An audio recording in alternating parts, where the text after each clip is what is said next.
Josh Alexander's contract with Impact Wrestling expires, and subsequently so does his US work visa.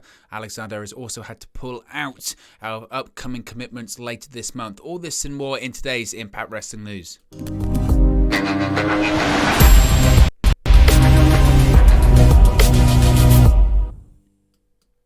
Hey guys, welcome back to Wrestling News 365. Hope everyone is doing very well. So things are a bit crazy at the moment when it comes to posting, so I apologize, but I had to do an Impact Wrestling News video. I had to talk about Josh Alexander because Josh Alexander at the time of recording, last 30 or 40 minutes or so, has made quite a big announcement when it comes to his future, when it pertains to Impact Wrestling, when it comes to his commitments later on this month and what he's going to be doing, or I suppose not doing, in the immediate future, because Josh Alexander has gone on Twitter today and confirmed that not only has his contract expired with Impact Wrestling, which everyone knew that Josh Alexander's contract with Impact Wrestling was up in February, and as we were aware, he hadn't re-signed a contract with the company, but it's got after effects, it's got knock-on effects with not signing with Impact Wrestling, or as of right now, not coming to terms with Impact Wrestling on a new contract, because Josh Alexander has tweeted, and you can see it on the screen there.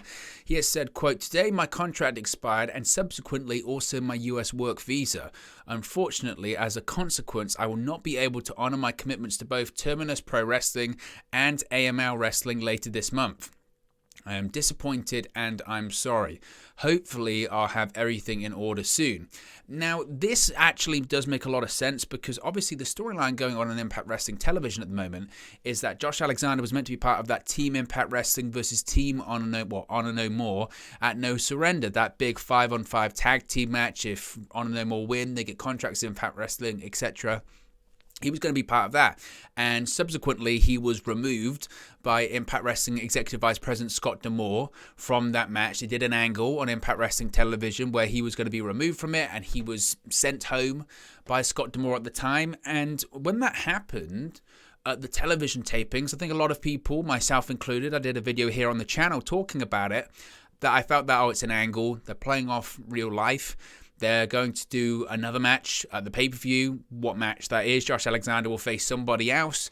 And the whole point is that it's his road to reclaiming the Impact World Championship. That's what they want to do. They want him to be the top babyface in the company and eventually challenge and win the Impact World Championship. The story of Moose screwing him over at Bound for Glory just after Josh Alexander defeated Christian Cage. Moose comes out, cashes in his opportunity to win the Impact World Championship.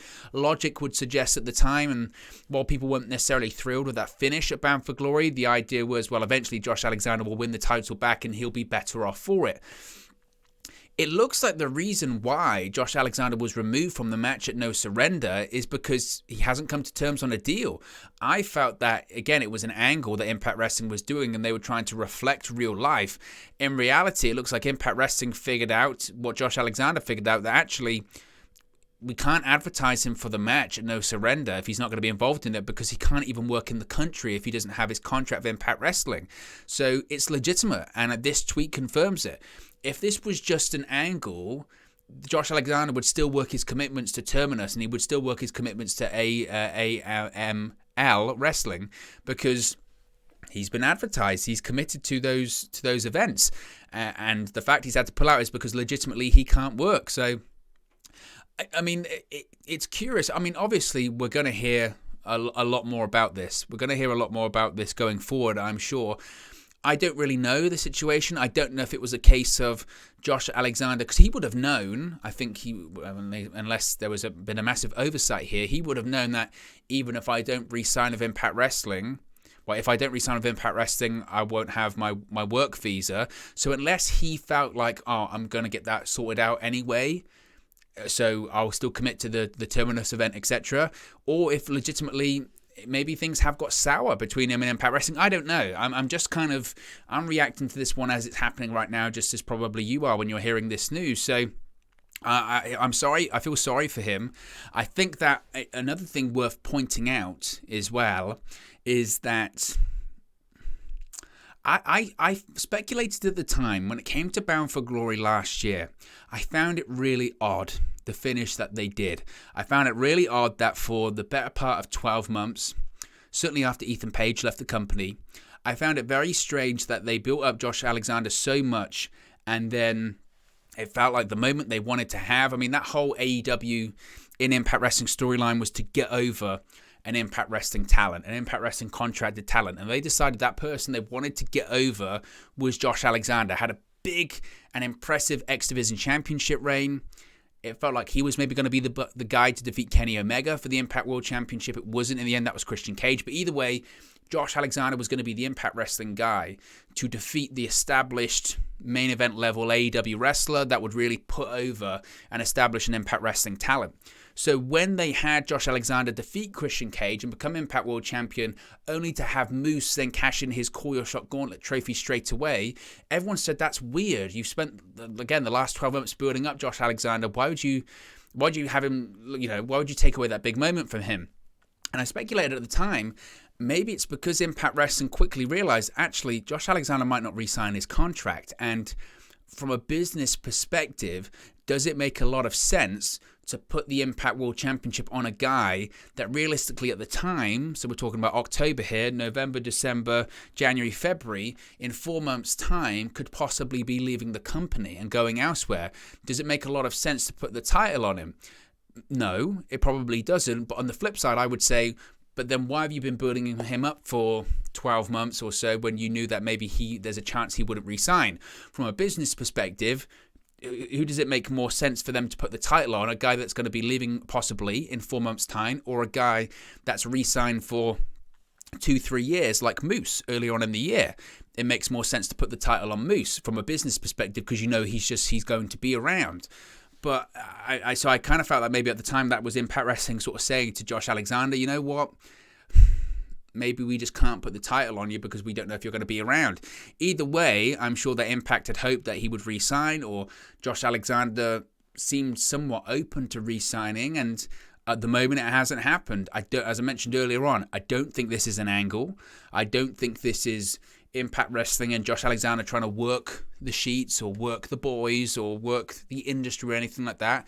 I see this as, maybe either Josh Alexander thinking that he was going to come to terms with Impact Wrestling, or possibly him thinking that his contract expiring, he would have also been able to figure out his US work visa issue at the same time. We do know because of the pandemic that getting a US work visa is taking longer and being a bit more troubling for a lot of people.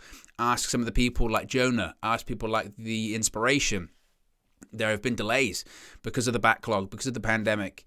I mean, people like The Inspiration got released by WWE in April of last year, right after WrestleMania. It took them until October to get that work visa, to get those immigration issues sorted. It legitimately took that long. Same with Jonah. Jonah was released in the summer, and it took him until when was it? It was sometime later on in the year. Way later on in the year, because he was meant to be working Bound for Glory, and it's actually at the end it was Turning Point. So he was released in around, August time, something of that nature, and it took him until mid-November to actually work, and that was after his non-compete clause expired, because he had some immigration issues. And I'm sure Josh Alexander will be no different. So maybe that's the problem there. He knew that his contract was going to expire, but he thought he would have his US work visa situation resolved. So I don't think it's an angle.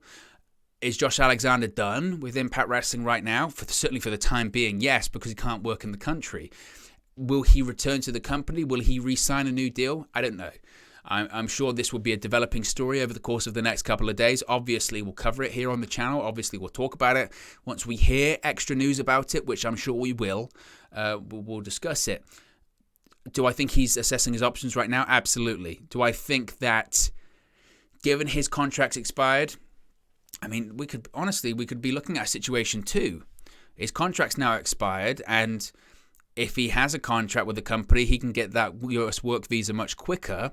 We could absolutely see a situation where maybe an AEW reach out and say, yep, we'll sign you and we'll get that work visa done within the next couple of weeks. That's a possibility as well. I think AEW's always had a really strong interest in Josh Alexander.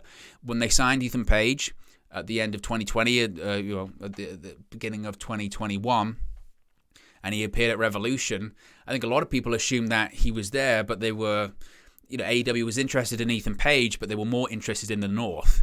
And I think that's still the case today. They name-dropped Josh Alexander on AEW television recently, and I'm sure that Josh Alexander is getting offers from Maybe not WWE, but certainly he will be getting him from AEW and from other promotions as well. If you had to ask me now, I would make a prediction. Where do you think Josh Alexander is going to end up? I always think and contracts most of the time, they do go down to the wire. I mean, Moose's contract, he was very close to expiring last year. He re-signed with Impact. Jordynne Grace was a similar situation. Her contract was close to expiring. She re-signed with Impact. Both of those situations, I didn't think they were going to re-sign, and they did. Josh Alexander just feels different to me. I think that now that his contract expired, I feel like AEW will make him an offer and he'll come in. And I feel like AEW's tag team division is so strong that he will be looking at that and wanting to compete once again as the North against tag teams like the Young Bucks, FTR, Red Dragon, possibly the Hardy Boys in the future, Jurassic Express, the Lucha Brothers. I mean, the list goes on. The tag teams they have in that company is unbelievable. So I think they'll want to be involved in that. He'll want to be involved in that. The discussion, I guess, will have to be whether or not he wants to be a single star, he wants to be a tag team star. If he wants to keep wrestling as a single star, he'll be able to get a decent contract in Impact Wrestling, no doubt about it. He's a full-time pro wrestler now anyway because of his indie dates and his Impact Wrestling commitments. When it comes to money, he'll probably get more money in AEW. Again, he'll get a bigger spotlight, a bigger platform to appear on, TBS, pay-per-view, etc. It's a difficult one. I feel like at this point, given that his contract's expired, I think we might have seen the last of Josh Alexander in Impact Wrestling. I do, which is, I guess, disappointing if you're an Impact Wrestling fan, because there's been a lot of time put into the Josh Alexander character over the course of the last year or so. Like I mentioned, the whole last 12 months seemingly has been to build up Josh Alexander, and I guess Impact Wrestling did that with the hope that he would re-sign, but ultimately it doesn't look like that's going to happen. But as I mentioned, it's still a sort of a breaking story as such. We'll try and find out more about it. I'm sure, as I mentioned, in the next couple of days, we'll probably hear more about it, about contract negotiations, about chances of him re-signing, if he's still in negotiations with Impact, or we could be looking at a Josh Alexander debut in AEW as soon as he gets this work visa issue sorted. So who knows? It's a big story, and certainly it's a story that, as I mentioned, I think is going to be something that rumbles on and on. And if you asked me, I would say, you know what? I feel like we may have seen the last of Josh Alexander. And to be honest with you, if Josh Alexander's last appearance in Impact Wrestling is him being taken out of the No Surrender match and being sent home, I mean, not everyone gets the send-off and that they would want and they would hope, but it seems kind of a bit of a downer that would be his final moments in Impact. But like I said, maybe Impact had assumed. We're speculating here, aren't we? We don't really know all the facts, but I mean, I'm sure Impact Wrestling would have hoped that he would have re-signed, and maybe they have been constantly negotiating still. You know, there's lots of big things coming out this year and lots of big events coming up this year when it comes to Impact Wrestling. But obviously, as of right now, they haven't been able to come to terms. So like I said, once we hear more about it, once we get some more information, we'll talk about it. A full-length Impact Wrestling news video is also going to come tomorrow as well. So be sure to subscribe, bottom right-hand corner. Be sure to smash a like on the like button, and I'll speak to you again very, very soon. Hey guys, thank you for watching, listening, streaming, or however you come across this video today. Be sure to click on the video on the right there to watch our next video, or click the bottom there to subscribe, or the bottom right hand corner. Thank you very much, and I'll speak to you again very soon.